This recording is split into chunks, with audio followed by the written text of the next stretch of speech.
오늘 하나님의 말씀 사도행전 2장 42절에서 47절까지입니다. 오늘 하나님의 말씀은 사도행전 2장 42절부터 47절까지입니다. 우리 42절부터 47절까지 한 목소리로 같이 읽겠습니다.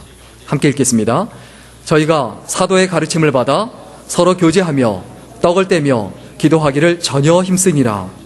사람마다 두려워하는데 사도들로 인하여 기사와 표적이 많이 나타나니 믿는 사람이 다 함께 있어 모든 물건을 서로 통용하고 또 재산과 소유를 팔아 각 사람의 필요를 따라 나눠주고 날마다 마음을 같이하여 성전에 모이기를 힘쓰고 집에서 떡을 떼며 기쁨과 순전한 마음으로 음식을 먹고 하나님을 찬미하며 또 온 백성에게 칭송을 받으니 주께서 구원받는 사람을 날마다 더하게 하시니라. 아멘. 오늘은 좋은 교회란 제목으로 지난주에 이어서 오늘도 같이 하나님의 말씀 생각해 보도록 하겠습니다. 지난주에는 좋은 교회는 어떤 교회냐? 본질이 되어 있는 교회다. 그래서 좋은 교회의 본질을 4가지를 생각해 봤습니다. 오늘은 좋은 교회의 현상, 좋은 교회의 본질이 되어 있으면 이런 현상들이 나타난다. 다시 말하면 어떤 것을 보면 좋은 교회인지 아닌지 구분할 수 있다. 이것을 좀 생각해 보려고 합니다. 제가 그림을 하나 준비했는데요. 도표입니다. 도표를 하나 준비했는데 먼저 하나 같이 보시겠습니다. 자, 그림이 저 도표가 이상하지 않으세요? 대한민국 성인의 키를 이렇게 설문조사에서 응답한 결과를 도표로 만들어 놨는데 희한하지 않으세요? 어떻게 보이세요? 좀 잘 분석이 되세요? 보면은 170은 엄청 많은데 몇이 없죠? 키가 168이나 169는 거의 없어요. 이건 뭘 의미할까요? 네, 거짓말했다는 얘기죠. 다 올렸다는 얘기죠. 자기가 160이나 168이나 169인데 자기 키가 뭐라고요? 170이라고 다 속인다는 거예요. 그리고 또한 키가 또 180이 굉장히 많아요. 또 180 아래는 또 루저라고 또 그러니까 178이나 179면 전부 또 뭐라고 말하죠? 180이다. 그러면 또 남자분들만 그러냐? 또 여자분들도 그러더라고요. 그러니까 다음 사진 보여주시면, 자, 여자분들은 또 키가 몇이 많습니까? 전부 160이야. 자기 키가 전부 160. 그래서 158이나 159면 전부 그냥 다 몇이라고 말한다고요? 그리고 또 167, 8, 9면은 또 대체로 뭐라고 말한다고요? 170이다. 이렇게 말한다는 거예요. 왜 이렇게 거짓말하고 왜 이런 말을 할까요? 사실 사람이 중요한 게 아닌데 내 키가 169면 어떻고 170이면 어떻습니까? 뭐 큰일 납니까? 뭘 그걸 거짓말하면서까지 내가 뭐 170이라고 말하고 180이라고 말하고 또 180이 안 되면 또 루저고, 아니 180이 안 되면 무슨 또 루저예요 또. 아니 그렇지 않으세요? 그냥 169면 169일 뿐이에요. 키가 155면 152일 뿐이에요. 그건 좋은 것도 아니고 나쁜 것도 아니에요. 그냥 키가 155면 55고 169면 169고 그 이상의 것도 아니고 그 이하의 것도 아니에요. 자, 키가 180이면 좋은 사람이고 아니면 나쁜 사람입니까? 우리의 기준이 좀 이상해요. 세상적인 가치관이 이게 너무너무 잘못되어 있고, 그리고 또한 우리가 계속해서 평소에 살아가면서 그냥 겉보기에 그럴듯해 보이는 것, 좋아 보이는 것, 이것에 너무 빠져 있어요. 우리가 세상 살면서 계속 혼동하는 것이 있습니다. 혼동하는 것 2가지가 있어요. 하나는 뭐냐면 좋은 것과 좋아하는 것을 혼돈합니다. 자, 내가 좋아하는 것이 있습니다. 그게 진짜 좋은 거냐? 아니죠. 내가 좋아하는 거지 그건 좋은 게 아니에요.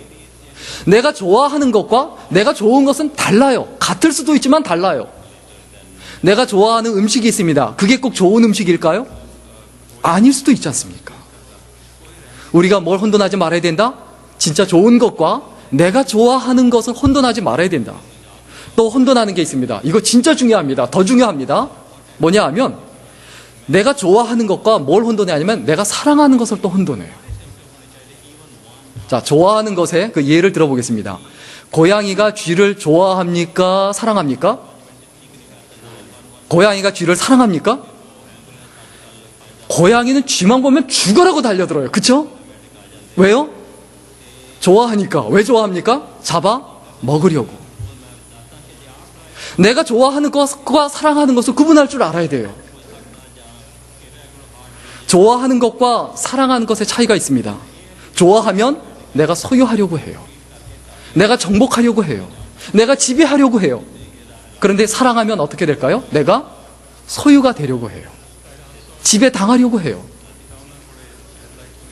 내가 내 남편을, 내 아내를 좋아할 수 있습니다. 그런데 좋아하기만 하면 그 끊임없는 갈등 관계 생겨요. 왜냐하면 좋아하면 지배하려고 하고 내 마음대로 하려고 하기 때문에. 그런데 사랑하면 어떻게 하려고 할까요? 당신 마음대로 하옵소서. 이게 돼야지. 이게 돼야 되는데 이게 되나요? 우리가 예수님과의 관계에서도 마찬가지입니다. 예수님을 좋아하지 마십시오. 예수님을 사랑하십시오.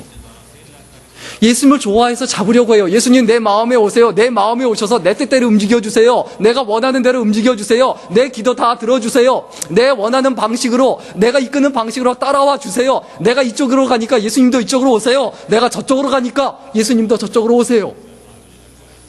예수님을 좋아하는 겁니까? 사랑하는 겁니까? 그건 좋아하는 거잖아요. 하나님을 사랑하고 내가 예수 그리스도를 사랑한다라고 하면 그분을 소유하려고 하지 않고 그분에게 소유당하려고 합니다. 정복하려고 하지 않고 내가 정복당하려고 한다. 여러분, 교회를 좋아하지 마십시오.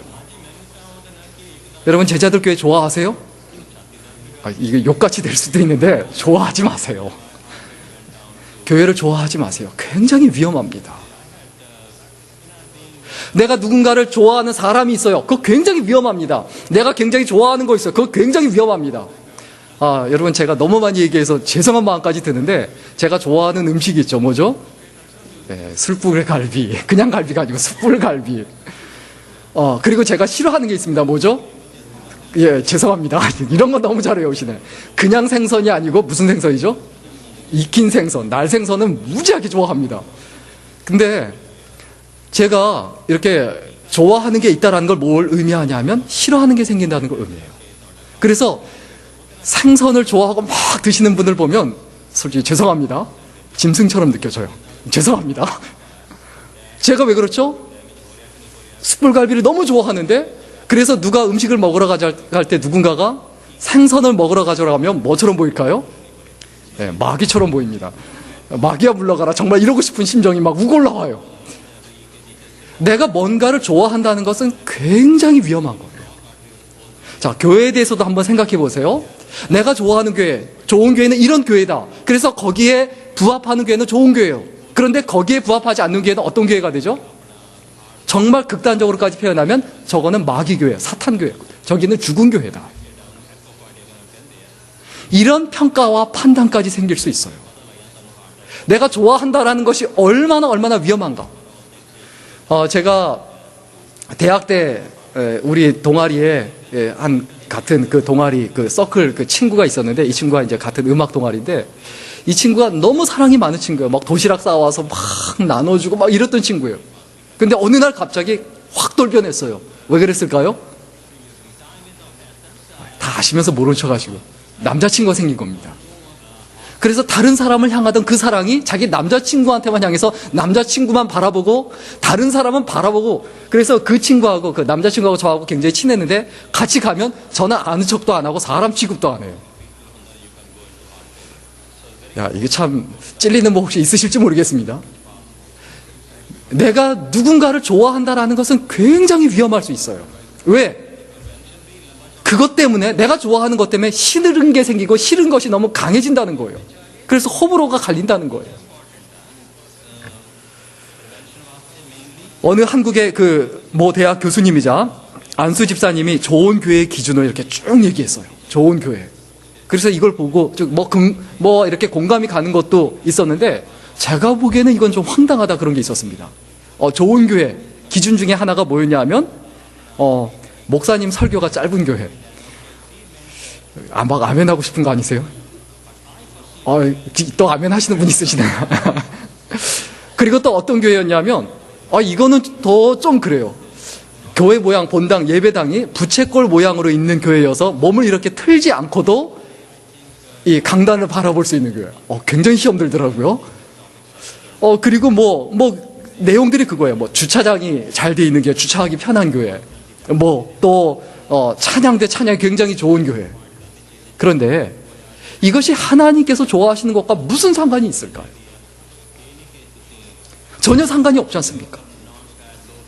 내가 뭔가를 좋아한다. 내가 뭔가를 좋아한다는 것은 어떤 거라고요? 굉장히 위험하다. 그래서 생기게 되는 결과. 왜 위험한 일이냐? 자신의 기호나 성향에 불과한 것이 마치 하나의 기준이 돼요. 잣대가 돼요. 그래서 판단하고 정죄까지 할 수 있어요. 내가 좋아하는 교회다. 그건 자신의 성향에 불과해요. 자신의 기호에 불과해요. 하나님께서 그리고 예수 그리스도께서 원하시는 것하고는 전혀 상관이 없을 수 있어요. 그런데 그게 마치 진리인 양 착각하고 생각한다라는 거죠. 그리고 또 내가 좋아하는 것이 생겼다라고 하면 좋아하는 것을 기준으로 싫어하는 것이 생긴다는 거예요. 나는 이런 교회를 좋아해. 그러니까 저런 교회는 다 싫어해. 저런 교회는 다 마귀교회야. 사탄교회야. 이런 식의 자세와 태도가 생긴다면 우리가 하나님 앞에 허물이 되고 죄악이 될 수밖에 없죠. 그리고 당연히 자연스럽게 나타나게 되는 현상이 뭡니까? 내가 좋은 것이 분명해질 때 그때 편견이나 그것이 아집이나 독선이 될 수 있죠. 목사님도 스타일 다양합니다. 그런데 이런 목사님이 진짜 목사님이야, 좋은 목사님이야 이렇게 해놓고 나머지는 다 목사도 아니고, 이런 장로님이 좋은 장로님이야 기준 정해놓고 나머지 장로님은 다 장로님도 아니고, 전체 다 알지 못하면서 이런 어떤 아집이나 독선이 생길 수 있다는 것을 우리의 삶 속에서 잊어버리지 말아야 되죠. 그리고 내가 어느 교회를 좋아한다, 이런 교회를 좋아한다, 그래 좋았어요. 그런데 사람이 좋아하는 게 바뀝니까 안 바뀝니까? 바뀝니까 안 바뀝니까? 바뀌지 않습니까? 그러면 좋았던 교회가 싫어지는 거예요. 실증이 나는 거예요. 야, 처음에는 그 교회 진짜 좋아, 이 교회 진짜 좋아, 우리 교회 좋아, 진짜 좋아. 그러다가 나중에 얘기 들어보면 그 교회 왜 이래? 나 언제가 좀 떠나야 될 것 같아. 다른 교회 찾아봐야 될 것 같아. 좋다고 할 때는 언제고 또 내가 떠나야 되겠다, 이런 마음이 드는 게 그게 사람이에요. 그건 대단한 거 아니에요. 사람 마음이 그래요. 그래서 내가 뭔가를 좋아한다라고 할 때는 주의해야 된다. 진짜 조심해야 된다. 우리 같이 따라했으면 좋겠습니다. 좋은 사람을 좋아하지 말고 좋은 사람이 되자. 좋은 사람 내가 막 좋다고 그렇게 하는 거, 그게 중요한 게 아니에요. 뭐가 중요합니까? 내가 좋은 사람이 되는 게 중요해요. 거기에 포커스를 맞춰야 돼요. 내가 좋아한다고 그거 쫓아다니는 거, 그거 그렇게 큰 의미 없습니다. 또 우리가 기억해야 될 게 있어요. 좋은 교회를 좋아하지 말고 내가 좋은 교인이 되자. 내가 좋은 교인이 되자는 거예요. 어떤 교회가 좋은 교회입니까? 건물이 좋은 교회가 아니에요. 교인이 좋은 교회가 좋은 교회예요. 단순하게 목사 한 사람이 좋은 교회가 좋은 교회 아니에요. 그것은 목사만 좋은 교회예요. 어떤 교회가 좋은 교회입니까? 좋은 교인이 있는 교회가 좋은 교회입니다. 우리가 하나님 앞에 우리 교회를 생각하면서 우리 교회가 좋은 교회가 돼야 되겠다, 그런 욕심과 욕망이 있어야 됩니다.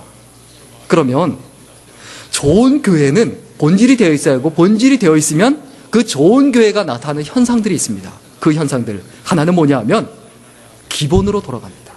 자꾸 계속 기본으로 돌아가요. 우리 오늘 보면 42절 다 같이 읽겠습니다. 오늘 보면 42절 다 같이 읽겠습니다. 시작. 저희가 사도의 가르침을 받아 서로 교제하며 떡을 떼며 기도하기를 전혀 힘쓰니라. 저희가 사도의 가르침을 받아 서로 교제하며 떡을 떼며 기도하기를 전혀 힘쓰니라. 교회의 가장 세 가지 기본적인 그 현상이 뭡니까? 기본이 뭡니까? 사도의 가르침을 받는다. 교회에는 가르침이 있어야 돼요. 교육이 있어야 돼요. 교육이 없으면 희망이 없는 거예요. 교회는 목숨 걸고 가르쳐야 되고, 그리고 성도님들은 목숨 걸고 배우려고 해야 돼요. 우리가 하나님 앞에 내가 영적으로 성장한다라고 했을 때 배우지 않으면 영적으로 성장하지 않습니다. 신앙생활 10년, 20년, 30년, 50년 뭐 아무리 오래 한다 할지라도 죽을 때까지 한다 할지라도 절대로 배우지 않으면 그 믿음 자라나지 않습니다. 내가 하나님의 말씀을 깨닫는 만큼, 내가 예배를 온전히 많이 드리는 만큼, 그리고 예배를 준비하며 드리는 만큼 그 수준만큼 내가 예수 그리스도의 모습에 다가가고 성장하고 자라나게 돼 있어요.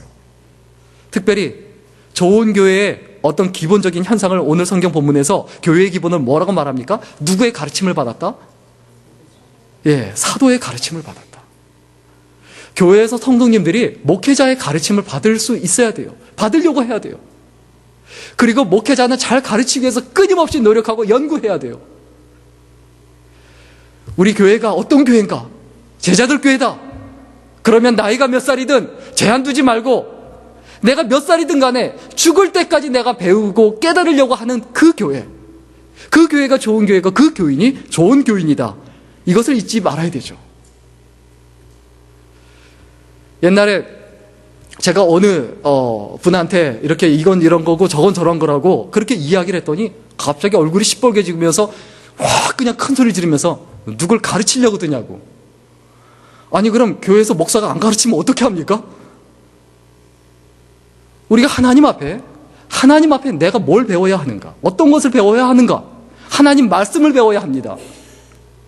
그런데 우리가 배우려고 하는 게 뭡니까? 사람을 이용하는 것, 교묘히 뭐 잘 빠져나가는 것, 뭐 이런 것들, 세상적인 것들만을 배우려고 한다면 그럼 교회가 기본이 안 될 수밖에 없죠.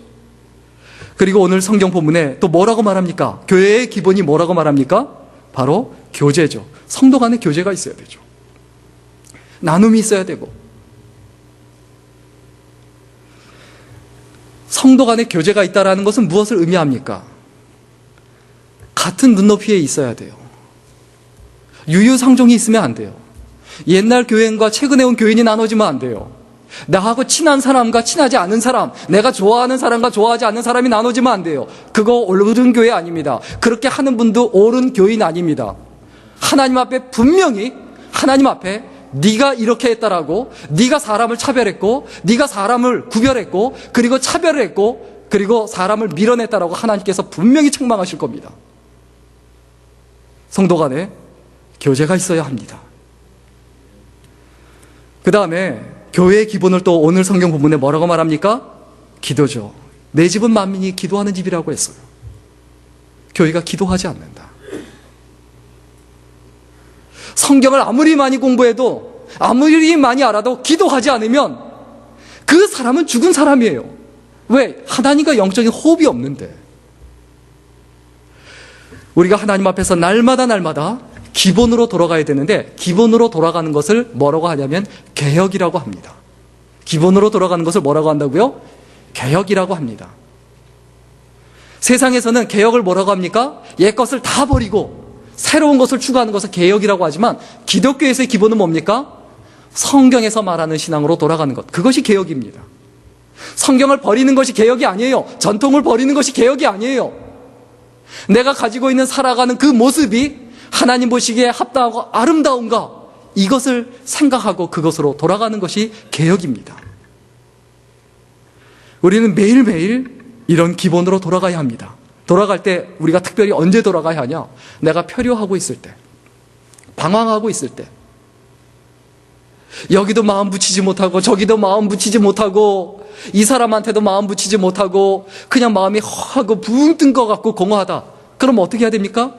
기본으로 돌아가야 돼요. 말씀으로 돌아가고 기도로 돌아가고 그리고 성도와의 교제로 돌아가야 돼요. 또 언제 또 기본으로 돌아가야 합니까? 삶이 너무 어렵고 힘들 때. 살아가다 보면 여러분 삶이 어렵습니까? 힘듭니까? 사는 게 어렵지 않습니까? 어려울 때 어떻게 해야 됩니까? 기본으로 돌아가야 돼요. 무릎 꿇어야 돼요. 기도해야 돼요. 하나님 말씀 읽어야 돼요. 삶이 참 어렵다. 힘들다. 그럼 어떻게 하면 됩니까? 기도하자. 무릎 꿇자. 말씀 묵상하자. 하나님의 약속을 기억하자. 그리고 특별히 내가 기본으로 돌아가야 할 때가 언제냐? 바로 실패했을 때입니다. 내가 정말 열심히 했어요. 그런데 그것이 다 수포로 돌아갔어요. 그때 어떻게 해야 합니까? 정말 야심차게 준비해서 사업을 하고 진행을 했는데 다 날렸어요. 그래서 아무것도 없이 됐어요. 그럴 때 어떻게 해야 합니까? 그 실패한 거 붙잡고 왜 나한테 이런 일이 일어나는가, 답답하다, 힘들다, 그거 매달려 있어봤자 아무 소용이 없어요. 자, 100m 달리기 경주 선수가 있습니다. 육상 선수가 있습니다. 근데 그 대회에 나가기 위해서 정말 열심히 준비하고 훈련하고 정말 고생했어요. 그래서 대회에 나가서 벨소리와 함께, 그 총소리와 함께 뛰쳐나갔어요. 막 달려가다가 1등으로 달려가다가 뒤에 있는 그 옆에 가는 사람한테 살짝 부딪혀서, 발이 부딪혀서 넘어졌어요. 그래서 다리가 부러졌어요. 그때 울고 불면서 거기서 내가 왜 여기서 넘어지는가, 내가 왜 쓰러져야 되는가, 분노에 차 있고 그거 붙잡고 늘어져 있으면 어떻게 됩니까? 자기 인생만 힘들어져요. 자기만 고달퍼져요. 어떻게 해야 됩니까? 어떻게 해야 됩니까? 다음 경기를 준비하면 돼요. 거기에서 붙잡고 있으면 뭐합니까? 우리의 살아가는 인생과 삶에서 나는 다음 경기를 준비하고 있다. 그런데 지금까지, 그때 실패했다 할지라도 지금까지 살아오는 데 있어서 여러 가지 얻은 것들이 많잖아요. 훈련 노하우, 경험 노하우, 그리고 다른 사람들과 뛰다가 부딪히지 말아야 된다는 것, 그것을 피하는 법, 다 교훈이지 않습니까? 제가 이렇게 컵을 하나 들고 있습니다. 예, 이게 뭐죠? 예, 컵이죠. 이 컵이 무겁습니까? 가볍습니까? 잘 모르세요? 이 컵이 무겁습니까? 가볍습니까? 가볍죠. 근데 이 컵이 아무리 가볍다 할지라도 한 24시간 동안 이러고 있어 보세요. 가볍습니까? 무겁습니까? 굉장히 무거워요. 이거 못 들고 있어요. 우리가 하나님 앞에 날마다 기억해야 합니다. 내가 심지어는 종이 한 장을 들고 있다 할지라도 계속 붙잡고 이러고 있어 보세요. 힘들어져요. 여러분, 내려놓으세요. 내려놓으세요. 왜 그거 붙잡고 갖고 그거 부둥켜 안고, 내가 이거 어떻게, 내가 왜 1등을 못했을까? 거기서 넘어진 사람이 거기에서 다른 사람 달려가고 있는데, 야, 내가 저길 날아서 저기 다시 1등 할 수는 없을까? 이런 황당한 생각이나 하고 있고, 이걸 다시 돌이킬 수 없을까? 안 되지 않습니까? 우리의 작은 고민이나 스트레스가 정말 아무것도 아닌데 그것을 붙잡고 그것에만 매여 있으면 정말 고통스럽게 됩니다. 내려놓는 법을 배워야 합니다. 우리 베드로전서 5장 7절 같이 읽겠습니다. 베드로전서 5장 7절에 이런 말씀이 있습니다. 같이 읽겠습니다. 시작. 너희 모든 염려를 주께 맡겨버리라. 이는 그리스도께서 너희를 권고하심이니라. 영어 성경이 더 좋아요. I cast all my cares upon you. 나의 걱정을 어떻게 해라? 주님 앞에. 내 걱정을 내가 주님 앞에 그냥 던져버린다. 던져버리세요. 내가 기본으로 돌아간다라는 건 뭡니까? 내가 바라보고 있는 것, 내가 초점을 맞추고 있는 것, 내가 움켜쥐고 있는 것, 놓치지 않으려고 하고 있는 것, 입이 놓쳤는데 또 잡으려고 허둥대고 있는 것, 그것에서 돌이켜서 기본으로 돌아가라는 거예요. 진짜 좋은 운동선수는 매일 뜁니다. 기본을 절대로 놓치지 않습니다. 좋은 교회는 어떤 교회가 좋은 교회냐? 기본을 절대 놓치지 않는 교회입니다. 기도 생활 놓치지 마십시오. 말씀 배우는 거 놓치지 마십시오. 성도 간의 교제 놓치지 마십시오. 성도 간의 교제가 어떠해야 합니까? 원활해야 돼요. 자기 감정에 따라 좋게 대했다가 안 좋게 대했다가 이랬다 저랬다. 결국 드러나는 건 뭡니까? 주변 사람이 어떻게 여깁니까? 저 사람은 가까이 하면 나중에 힘들어져, 어려워져, 나를 피곤하게 해요. 교제가 어려워지죠. 성도 간의 교제가 어려워지죠. 내가 신앙 안에서 자유해야 합니다. 그러나 신앙 안에서 자유하기 위해서는 어떻게 해야 됩니까? 자기 자신에게 매이지 마십시오. 자기 자신한테 매어 있고 자기 욕심, 자기 분노에 매어 있으면 답답해집니다. 여러분, 왜 답답한지 아세요? 자기 욕심에 매어 있어서 그래요. 자기 생각에 매어 있어서 그래요. 자기 머릿속에 있는 것, 그거 꽉 붙잡고 거기에 그걸 놓지를 못하니까 답답한 거예요. 그래서 거기에 매어나서 다른 사람하고 좀 대화를 나눠보세요. 훨씬 나아집니다. 이야기해보세요. 같이 좀 웃어주고 좀 기뻐해보세요. 좋은 얘기 나누고 대화해보세요. 그럼 풀어집니다. 그런데 다른 사람한테 그러다가 또 매여있게 되면 뭡니까? 억울한 인생이 돼요. 내가 이렇게 잘해줬는데 내가 이렇게 당해야 돼? 내가 10을 줬는데 저 사람은 5밖에 안 줘? 억울한 인생 돼요. 그러면 우리가 진정으로 자유를 얻으려면, 자유로운 삶을 살아가려면 어떻게 해야 됩니까? 예수께 매여야 돼요. 하나님께 매여야 돼요. 여러분, 매이는 인생, 하나님께 매이는 인생이 될 수 있기를 주의 이름으로 간절히 축원합니다. 하나님께 매일 때 돈에서도 자유하게 되고요, 사람에게서 자유하게 됩니다. 그 얘기는 뭡니까? 하나님께 매일 때 돈 때문에 힘들지 않고 사람 때문에 힘들지 않게 된다는 거예요. 우리의 삶이 바로 이러한 기본으로 돌아갈 수 있다는 것, 이것 자체가 행복이다라는 것을 잊어버리지 말아야 되죠. 그 다음에 두 번째로, 좋은 교회에서 나타나는 두 번째 현상이 있습니다. 좋은 교회에서는 능력이 나타납니다. 이 능력은 사람의 능력이 아니고 하나님의 능력이 나타납니다. 하나님의 능력이 나타나는 교회. 우리 오늘 본문 43절 다 같이 읽겠습니다. 43절입니다. 시작. 사람마다 두려워하는데 사도들로 인하여 기사와 표적이 많이 나타나니. 사람이 어떻게 해요? 두려워해요. 왜 두려워합니까? 기사와 표적이 많이 나타나니까, 능력이 나타나니까.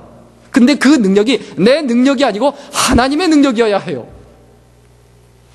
내가 돈이 많은 거, 그것이 드러나고, 내가 똑똑한 것이 드러나고, 내가 뭐 이렇게도 할 수 있고 저렇게도 할 수 있는 내 능력이 나타나는 거, 그거 하나님께서 기뻐하시지 않습니다.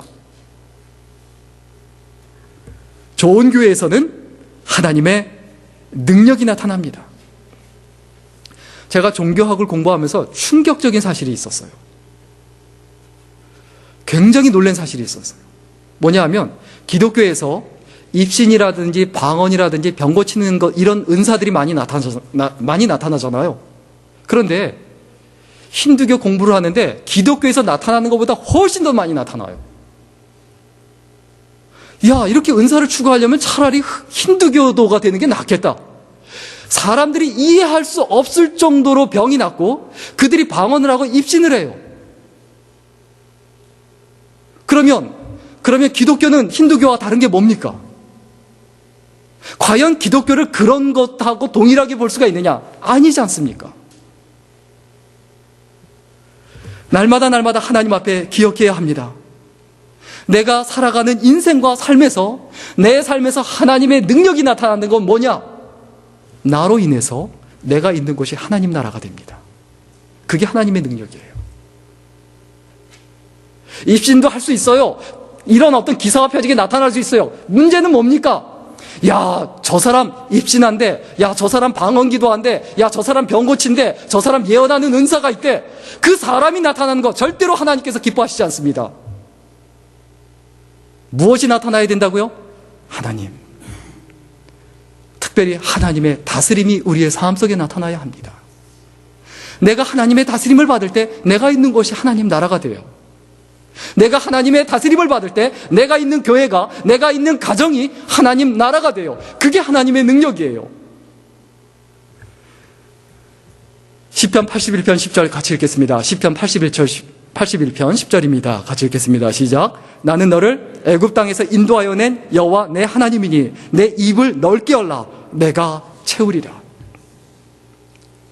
우리의 문제는 뭡니까? 내 입을 열지 않아서 그래요. 간구하지 않아서 그래요. 우리가 기껏해야 하나님께 요구하는 건 뭡니까? 하나님 부자가 되게 해주세요. 직장 잘 되게 해주세요. 나 힘들어요. 평안하게 해주세요. 그런데 하나님께서 뭐라고 우리에게 기도하라고 말씀하십니까? 가르쳐 제자가 되게 해라. 땅끝까지 이르러 증인이 되라. 이게 하나님의 명령인데, 우리가 기껏해야 기도하는 것은 내 현실에 있는 삶에서 남들보다 잘 살게 해주시고, 남들보다 더 많이 가지게 해주시고, 남들보다 편안하게 해주시고, 남들보다 넓은 집 좋은 집에, 그리고 좋은 차 타게 해주시고, 그 자체가 나쁘다는 게 아니에요. 그 자체가 인생의 목표가 되어 있다는 게 문제죠. 그래서 야, 저 사람 부자다. 야, 저 사람 성공했대. 저 사람 자식 교육 잘 시켰대. 이런 말을 듣고 이런 평가를 듣는 것을 원하는 것, 하나님의 능력하고는 전혀 상관이 없죠. 교회가 왜 무능해집니까? 큰 원인 중에 하나가 있습니다. 종말론이 잘못돼서 그래요. 종말론. 이 세 가지 종말론이 있습니다. 하나는 뭐냐면 시한부 종말론이에요. 예수님께서 오시는 그 날짜를 정해놓고 정해놓고 우리가 다른 거 다 하지 말자. 다 끊자. 직장생활 끊고 가정 끊고 은행 잔거 다 빼다가 그리고 집 팔고 다 팔아다가 다 교회에다 내고 우리 함께 모여서 기도만 하자. 이 시한부 종말론자들이에요. 그래서 시한부 종말론자들이 어떻게 됩니까? 급격하게 부흥해요. 그랬다가 그 예고된 날짜가 그 이장님처럼 1997년에 예수님이 재림하신다라고 예고했다가 또 얼마 전에 미국에도 어느 분이 있었죠. 어느 방송국 사장이 그렇게 했다가 그게 지나고 나서 어떻게 됩니까? 완전히 다 사그라지죠.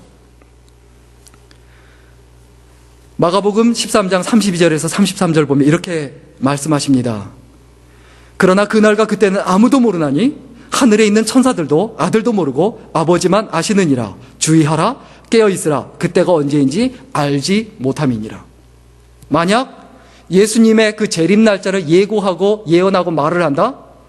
100% 이단입니다. 100%, 100%. No exception.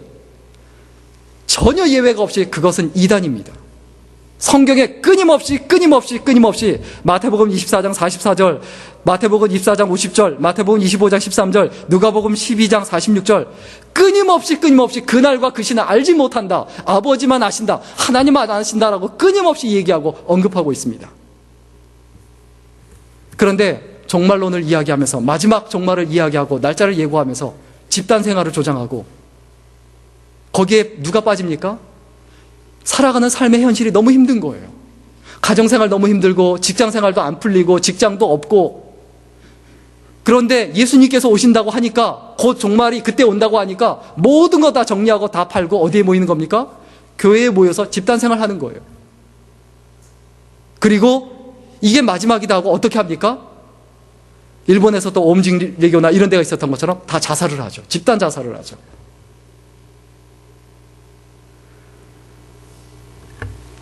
또 그 다음 종말론이 있습니다. 어떤 종말론이냐면 임박한 종말론이에요. 이 임박한 종말론은 뭐냐면 마지막 날짜는 예고하진 않아요. 그 날짜는 얘기하지 않지만 곧 오신다. 당장 내일 모레 1년 안에 2년 안에 이렇게 오실 것처럼 예고해요. 그래서 뭐라고 말하냐면 지금 직장 다닐 때가 아니다. 지금 가정에 신경 쓸 때가 아니다. 지금 재산 쌓아놓을 때가 아니다. 그거 다 교회로 가지고 와라. 그래서 같이 집단 생활하고 기도만 하고 깨어서 기도만 하고 그리고 성경만 보고 말씀만 보자. 이게 임박한 종말론이에요. 요즘에 임박한 종말론주의자들이 굉장히 많이 나타납니다. 한국의 어느 이슬람 선교단체가 하는 말이 저는 제가 강의를 직접 들었어요. 뭐라고 말합니까? 지금 때가 어느 때인데 예수님께서 오실 때가 다 됐으니까 지금 때가 어느 때인데 청년들이야 지금 직장 다닐 때냐 이러면서 다 버려라. 직장 버려라. 부모님은 뭐라고 해도 신경 쓰지 말아라. 다 끊고 우리 선교단체 들어와서 이슬람 선교 나가야 된다. 임박한 종말론이에요. 또 미국에 어느 곳이 있죠. 미국에 어느 곳 24시간 동안 기도한다는 개념이에요. 깨어 경성하고 기도해라. 그래서 다 끊고 집단 생활하며 같이 숙식하면서 24시간 동안 기도만 하는 거예요. 찬양만 하고. 그런데 세상 일로 흐트러지고 마음 아프고 힘든 일들이 많은 사람들, 많은 분들 거기 가면 너무 평안해지죠. 신경 안 써도 되니까. 그래서 거기 몰려요. 그런데 문제는 거기서 나오면 또 공허해지고 할 게 없으니까 또 들어가요. 그래서 거기에 완전히 빠져드는 거예요. 이거는 어떻게 표현하냐면 시한부 종말론의 개정판이 임박한 종말론이에요. 아주 교묘한 종말론이에요. 마지막 날짜를 예고하지 않으면서 금방 오신다, 곧 오신다 라고 하면서 계속 미혹하는 거예요. 계속 미혹하고. 그래서 가정을 버리게 하고 부모를 버리게 하고 사회를 버리게 하고 친구를 버리게 하고 교회를 버리게 하고 다 버리게 만드는 거죠. 옳은 기독교가 어떤 것인가? 마태복음 24장 32절에서 34절까지 보면 이렇게 말합니다. 무화과 나무의 한 비유를 배우라. 그 가지가 유연해지고 잎이 나오면 여름이 가까운 줄 너희가 아나니. 이와 같이 너희도 이 모든 것을 보면 그 일이 가까이 곧 문들 앞에 이른 줄 알라. 진실로 내가 너희에게 말하노니 이 세대가 지나가기 전에 이 모든 일이 이루어지리라. 이런 구절을 이야기하면서 미혹하는 거예요. 이 세대가 지나가기 전에. 이 세대는 기껏해야 30년이다. 그러면 30년인데 네가 지금 몇 살이냐? 당신이 죽기 전에 예수님 오신다. 이렇게 분위기를 조장하는 거예요. 그러나 우리가 가져야 될 종말론이 있습니다. 그건 뭐냐면, 종말에 대한 개념 뭐냐면 도련한 종말이에요. 도련한 종말. 내가 내 일에 충실하고, 내가 부모님 잘 섬기고, 내가 가정에서 신앙생활 잘하고, 내가 직장생활 열심히 잘하고 성실하게 살아가다가 갑자기 예수님 오셔서, 돌연히 예수님이 오시고 갑자기 오셔서 한 사람은 올라가고, 하나님 앞에서 산 사람은 하나 휴거가 되고, 그리고 한 사람은 남고, 두 사람이 함께 잠을 자다가 한 사람은 올라가고 한 사람만 남게 되는 것. 이것이 뭐라고요? 개혁주의의 종말론이고 기독교의 종말론입니다. 마태복음 24장 40절에서 42절까지 보면, 그때 두 사람이 밭에 있음에 한 사람은 데려가고 한 사람은 버려둠을 당할 것이요. 어디에 있을 때요? 밭에 있을 때. 두 여자가 맷돌질하고 있음에 한 사람은 데려가고 한 사람은 어떻게 해요? 버려둠을 당할 것이니라. 그러므로 깨어있으라. 어느 날에 너희 주가 임하는지 너희가 알지 못함이니라. 깨어있다라는 건 뭡니까? 자기 일에 충실하고 성실하게 하나님 앞에서 신실하게 진실하게 살아가는 것. 이것이 바로 우리들이 가져야 될 태도입니다. 왜 예수 믿는 사람이 무능해집니까? 하나님 앞에서 살지 않아서 그래요. 하나님을 두려워하지 않아서 그래요. 하나님을 두려워하지 않고 돈을 두려워해서 그래요. 하나님을 두려워하지 않고 사람을 두려워해서 그래요. 내가 좋아하는 사람을 두려워하고 내가 사랑하는 사람을 두려워해서 그래요. 하나님을 두려워해야 합니다. 여러분, 하나님 두려우세요? 여기서 아멘이 크게 나오셔야 되는데, 우리는 하나님이 두려워야 합니다. 그게 예수쟁이입니다. 예수 그리스도께서 마태복음 5장 13절에서 16절까지 뭐라고 말씀하십니까? 너희는 세상의 빛과 소금이다. 그 얘기는 뭡니까?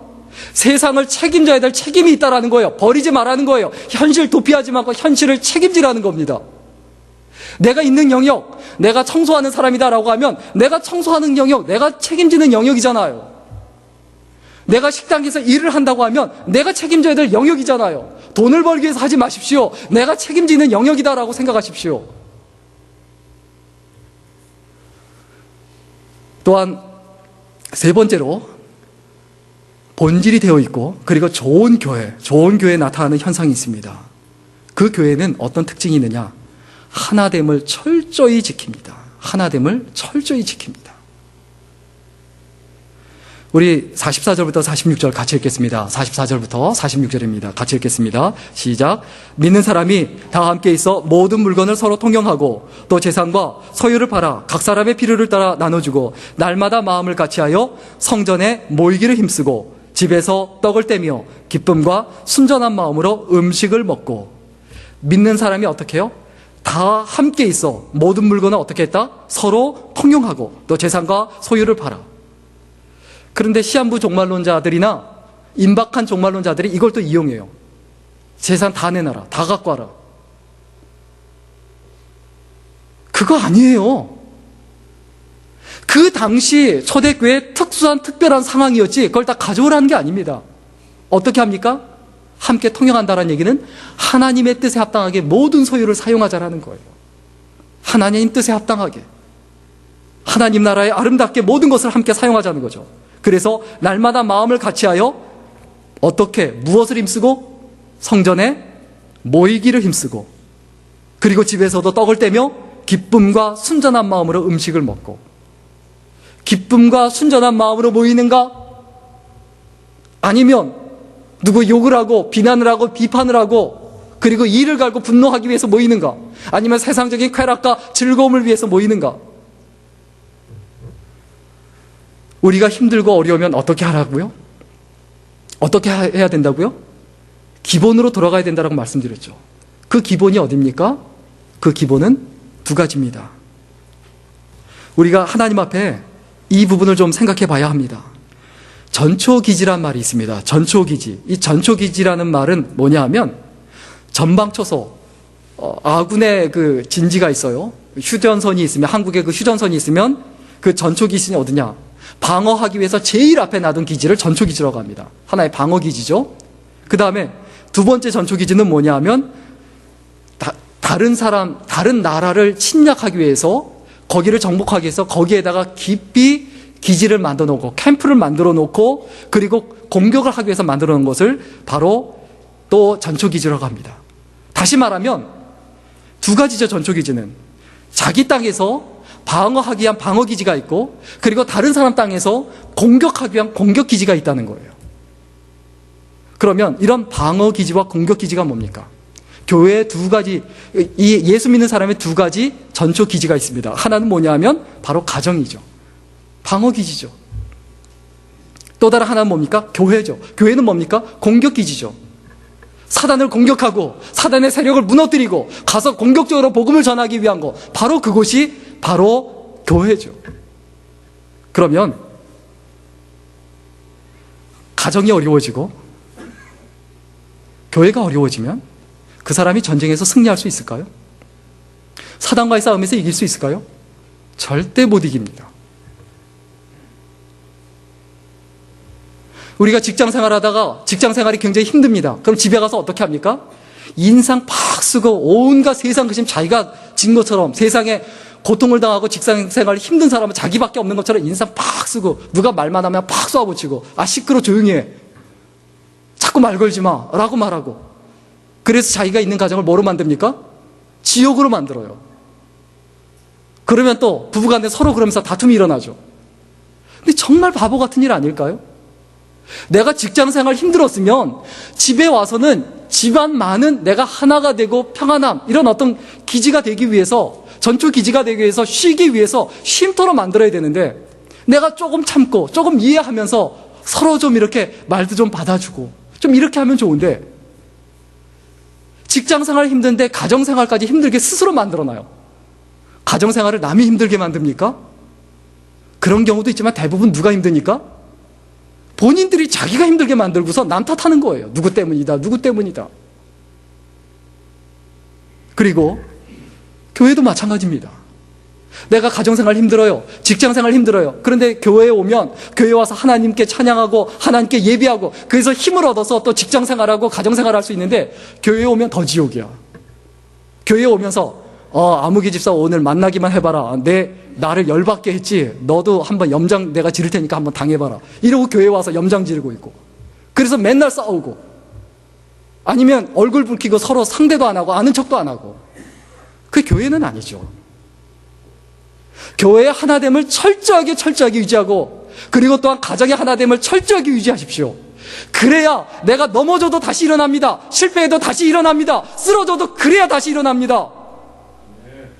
우리가 살아가는 인생과 살면서 무엇을 귀하게 여겨야 합니까?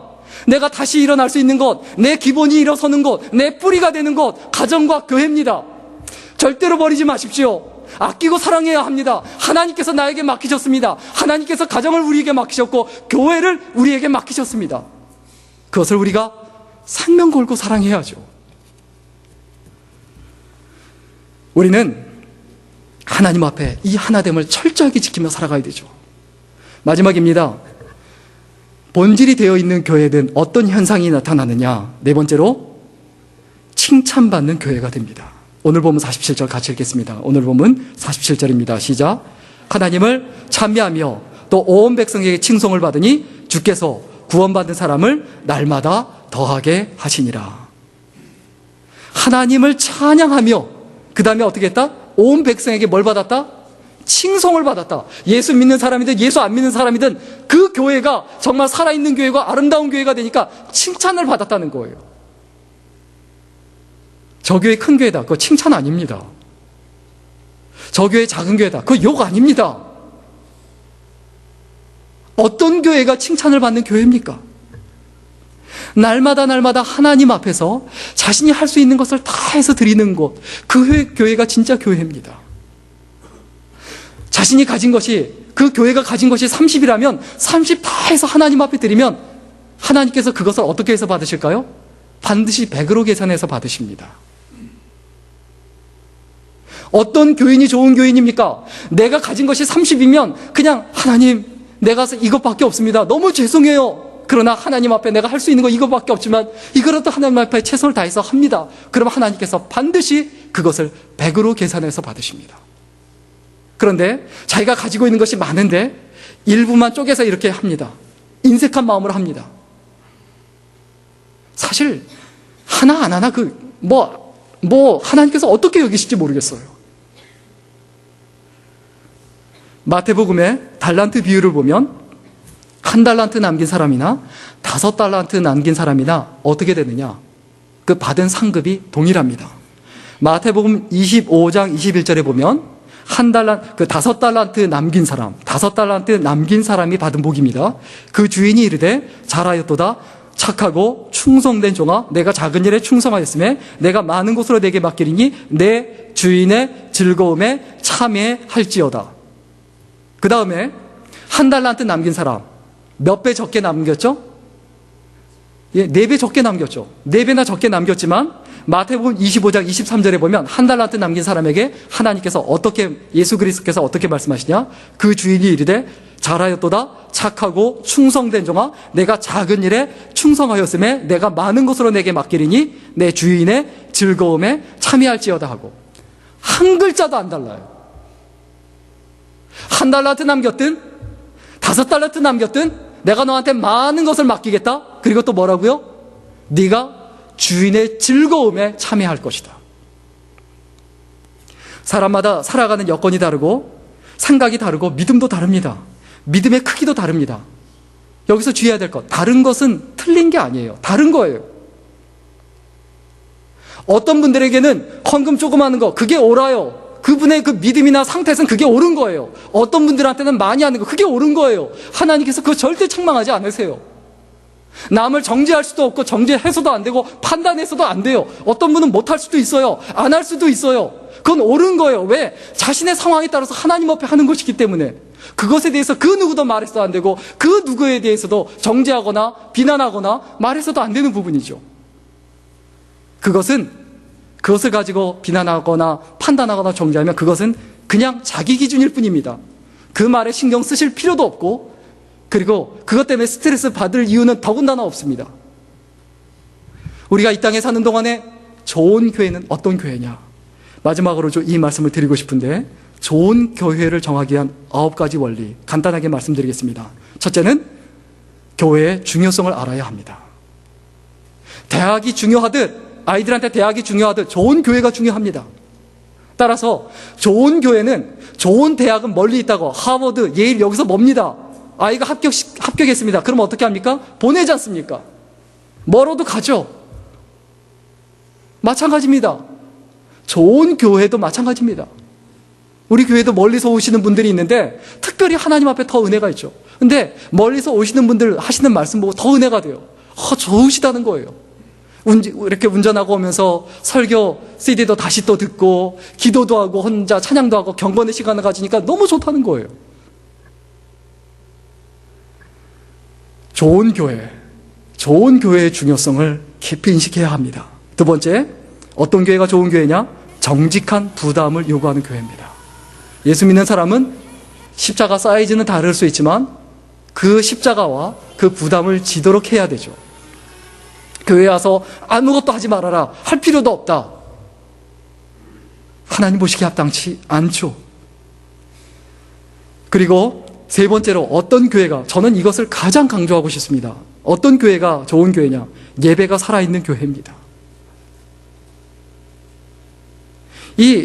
좀 이렇게 신앙적으로 좀 순수한 분들이 좀 빠지기 쉬운 오류 중에 하나는 뭐냐면 예배를 중심으로 내가 은혜 받을 수 있는 교회를 찾기보다는 내가 봉사할 수 있는 교회를 중심으로, 그리고 단순하게 그냥 애들 교육 시스템이 되어 있는가, 내가 신앙적으로 올바로 교육받고 내가 똑바로 받고 은혜가 되면 신앙교육 내가 자녀들 다 시켜요. 부모가 자녀 자식 교육시켜야 되지 왜 남한테 맡깁니까?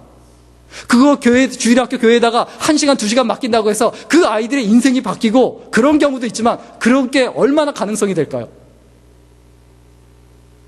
부모님이 정말 은혜를 받고 하나님 앞에 서서 자녀들한테 신실하게 사는 모습을 보여주세요. 그게 중요합니다. 그 교회가 살아있는 있는 교회고 그 교회가 있어야만 하는 교회입니다. 예배가 살아있는 교회. 부자로 사는 것보다 예배자로 사는 것이 훨씬 더 중요합니다. 승자가 되는 것보다 예배자가 되는 것이 더 훨씬 더 중요합니다. 세상에 중요한 일들이 정말 많이 있지만 그 무엇보다도 내가 하나님 앞에 예배자로 서는 것보다 중요한 것은 이 세상에 존재하지 않습니다. 세상에 많은 것들이 있고 많은 이유, 아무리 많은 이유가 있다 할지라도 내가 예배하지 않아도, 예배 드리지 않아도 되는 이유, 그 이유는 이 세상에 존재하지 않습니다. 다섯 번째, 어떤 교회가 좋은 교회냐? 교육에 관심을 가지고 투자하는 교회입니다. 교육부 교육자들한테 잘해야 돼요. 어려워도 잘해야 돼요. 그 의미는 뭡니까? 중요하기 때문이에요. 우리가 하나님 앞에 날마다 끊임없이 기억해야 될 것. 교육이 없는 교회는 희망이 없다. 아이들을 가르치지 않으면 희망이 없다. 이것을 반드시 기억해야 합니다. 여섯 번째, 어떤 교회가 좋은 교회냐? 성도의 교제가 아름다우며 화평한 교회입니다. 교인들끼리 맨날 싸우고, 목회자와 성도 간에 싸우고, 치고받고 맨날 욕하고, 하나님께서 절대로 기뻐하실 수가 없고 그 가운데 성령님께서 역사하실 수가 없죠. 일곱 번째, 어떤 교회가 좋은 교회냐? 균형을 잃지 않게 해주는 교회가 좋은 교회입니다. 교회 생활과 가정 생활, 교회 생활만 집중하고 직장 생활 제대로 못하고 그리고 가정 생활 제대로 못하게 자꾸 교회로만 유도하는 교회, 그 좋은 교회 아닙니다. 여덟 번째, 어떤 교회가 좋은 교회인가? 필요를 알고 채워주는 교회예요. 성도 간에 좀 관심이 있어야 되죠. 어렵고 힘든 분들이 있습니다. 그분들한테 관심을 가지고 신경을 써주고. 아홉 번째, 어떤 교회가 좋은 교회냐? 좋은 교회를 만나기 위해서 기도하는 교회입니다. 어떤 교회, 내가 좋은 교회를 찾기 위해서는 좋은 교회를 만나기 위해서 기도해야 돼요. 내가 찾는 것도 중요하지만 하나님께 기도하고 간구하며 찾아야 돼요. 어떤 일에든지 기도해야 하지만 교회를 정하는 일은 더욱더 그렇습니다. 물론 이런 교회, 완벽하게 부합하는 교회는 없을 겁니다. 그러나 그런 좋은 교회가 되도록 만들어가는 것, 이것이 우리들의 책임이죠. 결론 내리고 마치겠습니다. 좋은 인생은 어려움이 없는 인생이 아니라 어려움을 잘 극복하는 인생이죠. 그죠? 마찬가지로 좋은 사람은 나쁜 면이 전혀 없는 게 아니라 나쁜 면을 잘 억제하는 사람이 좋은 사람이죠. 어떤 사람도 나쁜 면이 있어요. 나쁜 마음 같습니다. 누구를 미워하기도 하고 싫어하기도 합니다. 목사도 그럴 수 있습니다. 마찬가지로 좋은 교회는 갈등이 없는 교회가 아니라 그 갈등을 잘 해결하는 교회가 좋은 교회입니다. 사람 사는데 사람이 모여있는데 갈등이 어떻게 없습니까? 저 교회 갈등이 있어. 문제가 많은 교회야. 당연한 겁니다. 어떻게 사람이 있는데 시체들도 아닌데 어떻게 문제가 없습니까? 그럼 강아지, 개들이 있는데도 문제가 있는데. 따라서 마찬가지로 좋은 교인은 문제가 없는 교인이 아니라 그 문제를 잘 해결하는 교인입니다. 사람은 다 문제를 안고 있어요. 어려움을 안고 있어요. 약점도 있어요. 부족한 점도 있어요. 그게 없는 사람이 좋은 사람이 아니라는 거예요. 그것을 잘 해결하는 사람이죠. 여러분, 견디기 힘든 일 있으세요? 그 일을 잘 견디면 좋은 인생이 되고 그 일을 통해 내가 더욱더 성장하면 좋은 사람이 된다. 이것을 꼭 잊어버리지 말고, 여러분, 하나님 앞에서 좋은 교회는 바로 나에게 달렸다. 이것을 잊지 아니하고 살아가는 믿음의 삶들이 될 수 있기를 간절히 축원합니다. 기도하겠습니다. 살아계신 하나님, 우리가 살아가는 인생과 삶에서 한 번밖에 없는 인생인데 그것을 낭비하고 허비하고 살아갔던 순간들이 많았었음을 고백합니다. 하나님 앞에서 신실하고 진실한 일꾼으로 날마다 믿음으로 살아가는 우리들이 될 수 있도록 인도하여 주옵소서. 감사드리며 예수님의 이름으로 기도드립니다. 아멘.